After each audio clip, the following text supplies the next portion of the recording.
Bapak-bapak dan ibu-ibu umat sedharma yang tiang cintai.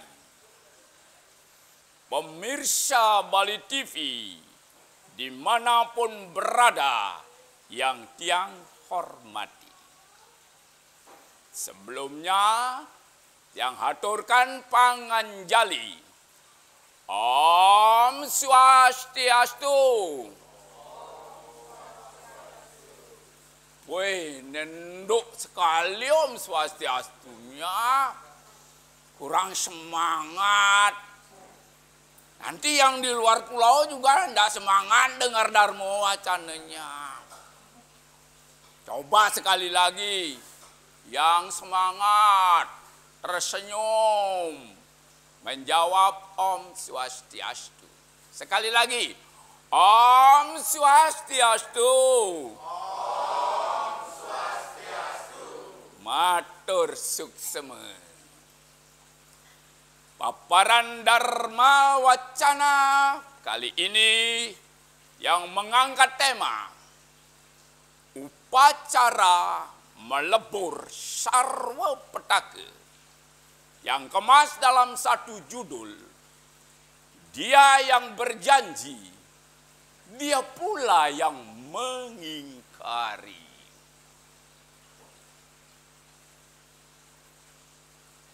Sebelum tiang mulai Dharma Wacana ini, biar wajahnya kelihatan ceria, yang akan sampaikan satu pantun jenaka. Tolong disimak dengan baik. Tali kutang dari bahan sutra. Nah, ini mulai dah. Dipakai perawan menanam padi. Mencari hutang pakai nama negara. Membagikan bantuan atas nama pribadi. Ndak lah ya. Tepuk tangan dulu. Berikutnya, buah segar, buah mentimun. Jangan dicampur dengan es gula. Mari kita pagi ini banyak tersenyum. Menyambut hari yang penuh dengan ceria. Satu moto yang sampaikan, di mana wanita dihormati, maka para dewa merasa senang. Di mana wanita tidak dihormati, tidak ada upacara suci yang berpahala.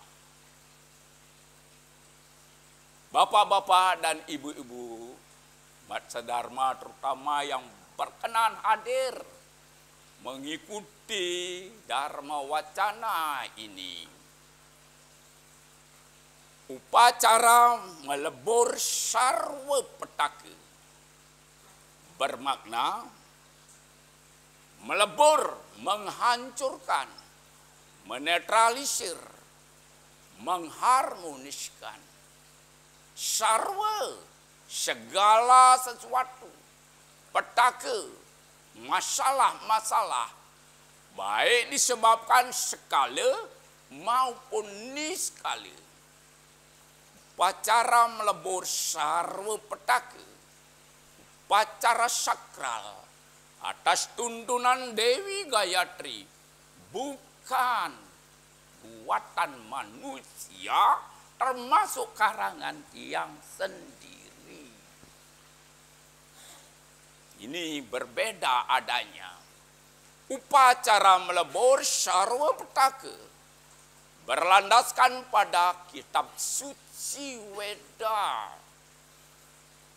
Mohon disimak dan dicermati. Landasan sastra melakukan upacara melebur sarwa petaka, yang mana upacara ini dilakukan oleh umat yang punya masalah.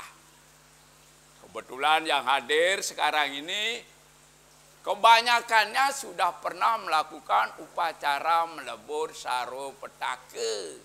Pasti sudah bisa merasakannya, termasuk umat yang ada dimanapun berada. Upacara melebur saro petaka berlandaskan pada Rigveda bab 10, bagian 71 mantra 11 yang bersabda sebagai berikut. Recam tua posa mati, upuswana yatram tuo gayati squarisu, Brahma tuo widya yatta widya, yadna siam mantram mimita utua. Sandasan sastranya beda. Jadi tidak boleh buat-buat sendiri, ngarang-ngarang sendiri. Kalau berani-berani buat sendiri, sebelum menyelamatkan orang lain, tianglah menjadi korban yang pertama. Artinya, tidak boleh bohong dan tidak boleh mengada-ada. Apa yang disampaikan di dalam Rigveda bab 10 bagian 7 1 mantra 11 tadi, agar mudah dipahami, dapat yang sampaikan maknanya sebagai berikut. Yadnya satwika yang utama, ada 4 syaratnya, terkhusus untuk melakukan upacara melebur sarwa petaka ini. Yang pertama, dilantunkan mantra-mantra Rigveda. Oleh karena itu, kalau dia melakukan upacaranya, maaf, Bu Ketut Semayase ataupun yang lainnya yang dulu pernah melakukan upacara, beda dengan yang sekarang. Dulu mungkin hanya 1-2 mantra Rigvedanya.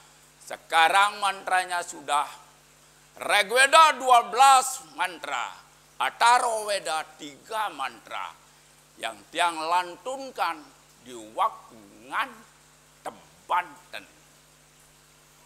Ini berbedanya karena tuntunan Dewi Gayatri selalu mengharapkan agar upacara melebur saro petaka menjadi lebih baik, lebih sempurna, bermakna terbaik pula untuk Yajemani.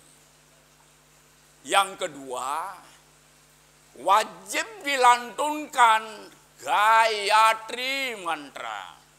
Oleh karena itu, prosesi kedua, ketika dia melakukan upacara melebur saro petaka, dilakukan berjapa Gayatri mantra 108. Inilah yang sakral. Apalagi irama yang dilantunkan adalah ciptaan langsung dari Dewi Gayatri, bukan karangan manusia, sakral. Dan tiang yakin umat Hindu yang ada di luar Bali, yang merasakan pelayanan jarak jauh dari pesantren Gayatri, sudah bisa memaknai kesejatiannya. Yadnya satwika yang utama yang ketiga, upacara melebur sarwa petaka wajib dilakukan oleh seorang Brahmana. Mungkin disinilah yang menjadi benang merahnya. Pertanyaannya nanti, ya sebentar yang jawab juga. Jadi upacara yang satwika dan utama dilakukan oleh seorang Brahmana. Ini yang berbeda, yang maknanya juga pasti berbeda. Baru yang keempat, yang satwika utama, ada yang mengatur dan mempersiapkan tentang persembahan. Itulah Banten. Jadi, upacara melebur saro petaka wajib memakai Banten. Banten. Hanya saja Bantennya sederhana. Waktu dia melakukan upacara melaspas rumah, di tempatnya Wayan Sudiarse di Plumbang Kerambitan, orang tuanya, Bantennya adialuh gati Pak, kok gampang sekali. Saya siapkan Banten yang besar di sana. Silakan. Pesandian Gayatri siap untuk melakukannya. Kemudian, sekarang baru kita jawab. Waktu yang melakukan upacara, biasanya dilakukan pencerahan dulu. Jadi waktu pencerahan itulah ada umat yang kritis pertanyaannya. Mari kita simak. Pak Nyoman, Bapak tadi mengatakan bahwa Yadnya Satwika Utama dilakukan oleh seorang Brahmana. Pertanyaan saya, apakah Pak Nyoman seorang Brahmana? Mungkin ibu-ibu, bapak-bapak juga ingin menanyakan itu. Benar? Benar, Bu? Ingin bertanya juga seperti itu? Baik. Jawabannya sederhana. Kalau dilihat penampilan dan pakaian yang pergunakan, apalagi seperti sekarang, biru dongker, ondeng putih, pakaiannya biasa. Tidak ada satupun atribut Brahmana. Kalau dilihat yang sekarang, jawabannya pasti bukan Brahmana. Tetapi lengkapnya dapat dia yang sampaikan sebagai berikut. Seperti dari awal yang sampaikan bahwa ketika yang melakukan upacara melebur Saro Petaka ini, mutlak dalam tuntunan Dewi Gayatri sebagai guru swadhyaya yang membimbing dan menuntun dia, yang telah mendapatkan anugerah dari beliau, inisiasi sempurna disebut dengan Purnabhiseka Gayatri. Purnabhiseka Gayatri adalah inisiasi sempurna yang diturunkan oleh Dewi Gayatri selaku Dewi Mahasakti, Maha Agung, Maha Suci, dengan kekuasaan yang tiada terbatas, yang mana yang telah diperkenankan untuk melakukan upacara-upacara, termasuk upacara melebur Sarwa Petaka ini. Belum menjawab, baru setengah perjalanannya. Lengkapnya adalah untuk menjawab bahwa dia adalah seorang Brahmana atau tidak, dia akan sampaikan beberapa landasan sastra seorang Brahmana di dalam kitab suci Weda. Pertama, disabdakan di dalam Yajurveda bab 19 mantra ke-30 yang bersabda sebagai berikut. Mantra ini akan menjawab siapakah Brahmana itu. Kalau yang terjemahkan dalam bahasa yang mudah dimengerti, disabdakan sebagai berikut. Seseorang yang melakukan brata akan mendapatkan diksa penyucian. Ini akan menjawab. Seorang yang mendapatkan diksa akan mendapatkan kehormatan daksina. Seseorang yang mendapatkan daksina maka akan memiliki keyakinan yang teguh, sradaya. Dengan keyakinan yang teguh, maka dia akan mendapatkan pemahaman Tuhan yang Maha Esa dengan penuh kesempurnaannya. Ketika sudah memahami keberadaan Tuhan yang Maha Esa dalam Weda, menjadilah dia seorang Brahmana. Dengan demikian, brata, yang dimaksud dengan brata adalah janji kepada Tuhan, janji kepada diri sendiri. Menahan diri, melakukan kewajiban dengan penuh tanggung jawab dan berkeadilan. Tahun 2003 sampai 2006.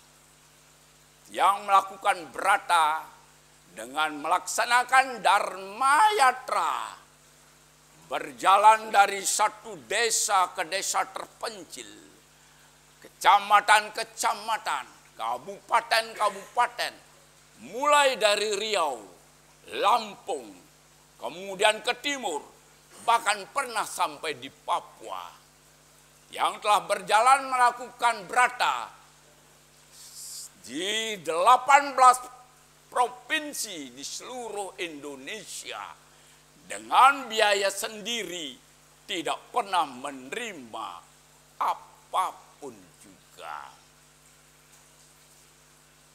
Bisa dipahamin Bapak Ibu sekarang? Jadi jawabannya adalah seperti itu. Masih ada yang kedua. Dikse, kalau dicari pada sumber sastranya sebenarnya ada di Brihadaranyaka Upanishad bab 3 bagian 28 mantra 23. Dikse adalah inisiasi penyempurnaan dan penyucian. Orang yang sudah didikse wajib berbicara kebenaran, tidak boleh bohong. Itulah makna kesejatian daripada diksi. Orang yang sudah mendiksi wajib memahami keberadaan daripada Tuhan yang Maha Esa dalam ajaran Weda. Yang telah melakukan semuanya itu dengan menerima purna Bhikseka Gayatri tadi. Masih ada lagi.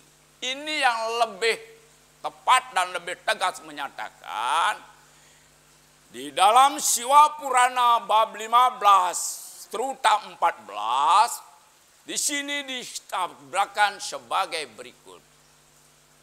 Seorang Brahmana adalah orang yang telah melakukan berjapa Gayatri mantra 2.400.000 kali. Bapak Ibu bisa bayangkan berapa tahun? Itu kalau 3 kali dengan rajin sehari. Tapi misalnya kalau nggak bisa Pak 3 kali sehari, misalnya sekali sehari, itu lebih jauh lagi. Mungkin puluhan tahun nggak nyampe-nyampe. Belum lagi kalau kemudian nawar. Nah ini beragama aja sembahyang mesti nawar. Pak 108 lama Pak. Saya kerja harus kejar waktu. Nggak boleh 9 kali saja katanya. Wih mesti nawar. Diskonnya 75% kayak supermarket ini jadinya. Ini banyak yang terjadi. Maaf. Bapak-bapak dan ibu-ibu pemirsa Bali TV yang ada di luar Bali, dimanapun syarat ini dapat ditangkap. Itulah. Nah kalau ngelawar 9 kali, keteguhan hatinya belum ada. Kalau baru 1 kali aja, berapa puluh tahun baru mencapai 2.400.000 kali. Ini sabda di dalam Siwa Purana, bukan saya yang buat-buat. Nggak boleh. Kalau dibuat-buat. Jadi bisa dibayangkan 2.400.000 kali itu berapa tahun. Dan Tiang sempat menghitung, yang sudah Tiang lakukan bukan lagi 2.400.000 kali. Tetapi sudah mencapai angka 6.750 kali. Bolehkah disebut Brahmana? Bolehkah disebut Brahmana kalau mengacu pada Siwa Purana ini? Belum boleh juga. Ya, kembali lagi. Apa yang dia sampaikan adalah sastra Weda, bukan tiang yang ngarang-ngarang. Baik, kita lanjutkan satu lagi landasan sumber sastra daripada seorang Brahmana. Dikatakan di dalam Siwa Purana bab 15 Struta 18. Ini yang paling utama. Seorang Brahmana yang telah tersucikan jiwanya dengan Gayatri Mantra, maka sudah berhak untuk melakukan upacara-upacara suci seperti homa, dana, puja, dan lain sebagainya. Karena hanya orang yang sudah mempunyai pengetahuan akan bisa menyelamatkan orang lain. Ibaratnya hanya orang yang kelaparan diberikan dengan makanan, baru akan mendapatkan kepuasan. Inilah sastra yang bisa menjawab. Agar yang tidak mengada-ada, karena terus terang, upacara melebur saru petaka memang tuntunan langsung dari Dewi Gayatri. Bapak-bapak dan ibu-ibu, mudah-mudahan pertanyaan tadi sudah bisa tiang jawab, karena jawabannya melalui sastra Weda. Tinggal sekarang seperti yang sering tiang sampaikan, bapak dan ibu percaya astungkara, sing ugu ndak percaya juga ndak apa-apa. Sederhana kan? Karena yang tidak butuh kehormatan dari Yajamana. Semuanya ada pada kemahakuasaan Tuhan. Inilah yang penting sekali untuk dipahami, bahwa upacara melebur sauru petaka satwika utama dilakukan oleh seorang Brahmana. Nah, kalau dia ingin membahasakan yang lebih sederhana, dalam sinongan Bali atau pepatah Bali ada disebut sebagai berikut. Payuk perumpung misi brem. Bapak-bapak dan ibu-ibu, mungkin Pak Ketut waktu sekolah pernah dengar pepatah itu. Payuk perumpung misi brem. Apa itu? Payuk perumpung adalah periuk. Perumpung itu pinggir-pinggir dan atasnya itu pada kepeh, hancur semua. Jadi kalau payuk perumpung itu kelihatannya jelek. Tapi misi berem, nah ini yang aneh. Jelek tetapi isinya berem, simbol kebajikan. Itu artinya seperti tiang. Mungkin kelihatannya Pak Nyoman yang ada apaan, enggak ada apa-apanya. Biasa-biasa saja. Ya juga masih bersyukur kok dapat istri cantik. Nah, itu lagi jangan ditambahkan ke sana. Bagaimanapun juga payung perumpung misi berem, itulah yang tiang jadikan sebagai sandaran. Artinya, yang tidak ingin tampil memakai atribut-atribut kebrahmanan. Artinya pula berarti siap dilecehkan, diremehkan, direndahkan, dianggap tidak ada apa-apanya, tidak masalah. Inilah yang tidak mudah sebagai pelayan Dewi Gayatri menyandang purna biseka Gayatri Mantra. Sekarang mudah-mudahan sudah bisa lebih. Waduh, kalau diomongkan dilecehkan banyak. Ya, ada yang kemudian ya, yang palingan kalau yang melakukan upacara melebur saru petaka, ya ada yang ngasih hidangan makan. Makannya ada yang ngasih nasi bungkus. Tidak masalah. Karena dia tidak menempatkan diri sebagai seorang Brahmana, tapi sebagai pelayan umat. Inilah yang berbeda, bukan biasa-biasa saja. Bapak-bapak dan ibu-ibu, ya, untuk menyelingi daripada Dharma Wacana ini, biar wajahnya tidak kelihatan tegang, kok kelihatannya kejang, tegang. Apa karena mau pemilu? Ya, urusan pemilu itu urusan di luar. Jangan dibawa ke pesantren tegang seperti itu wajahnya. Ya, saya akan sampaikan pesan moral ya untuk menyelingi Dharma Wacana tadi. Dan pesan moral ini saya sampaikan dalam satu lagu. Sekarang zamannya zaman kali, ada juga bilang zaman edan. Manusia pada serakah, mudah tersinggung dan marah-marah. Benar apa tidak? Zaman kali itu zamannya orang pada serakah sekarang. Serakah kekuasaan, kedudukan, dan lain sebagainya.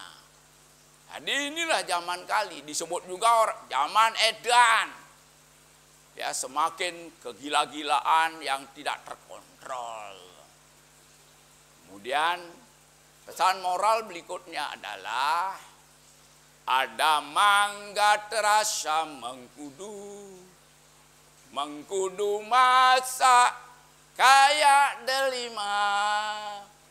Marilah semua umat Hindu rajin sembahyang, takut hukum karma.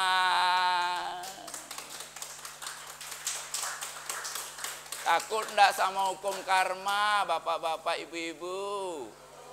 Takut nggih? Tungkara. Kalau kita tidak takut sama hukum karma, tulah, ponggor. Buktikan, orang yang tidak takut pada hukum karma, Tuhan akan menghukumnya secara langsung ataupun tidak langsung. Itulah disabdakan